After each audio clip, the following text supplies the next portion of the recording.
There were a few things that inspired us to start this study. First, we see a lot of youth coming into our emergency room with thoughts of suicide or suicidal behaviors.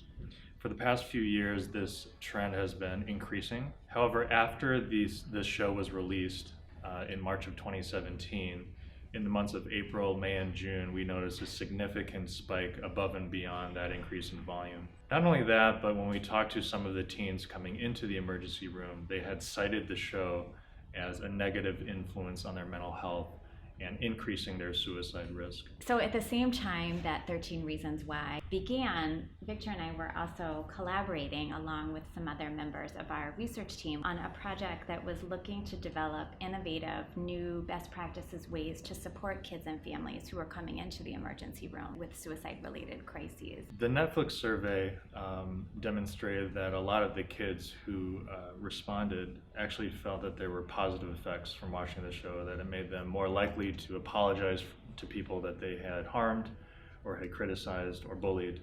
And we certainly are aware of all of these positive effects. This is why we really wanted to talk to the youth who are most at risk. One of the things that really jumped out at me was the fact that most of these kids, although they were very vulnerable, they were watching this alone and they weren't really talking to their folks about it.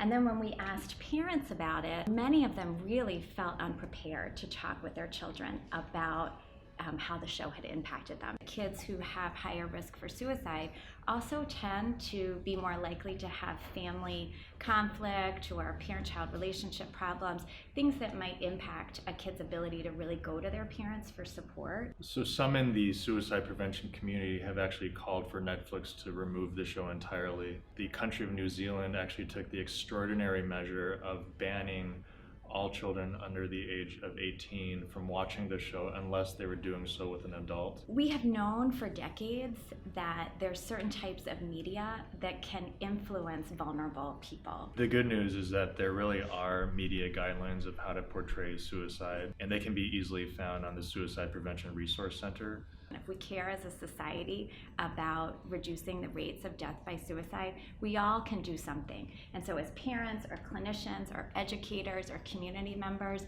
we can have conversations with our children about this show. We can try to watch it with them if they'll let us do that. There's a great 13 Reasons Why toolkit that has advice for parents, clinicians, educators, and the media about how they can be a helpful presence for kids.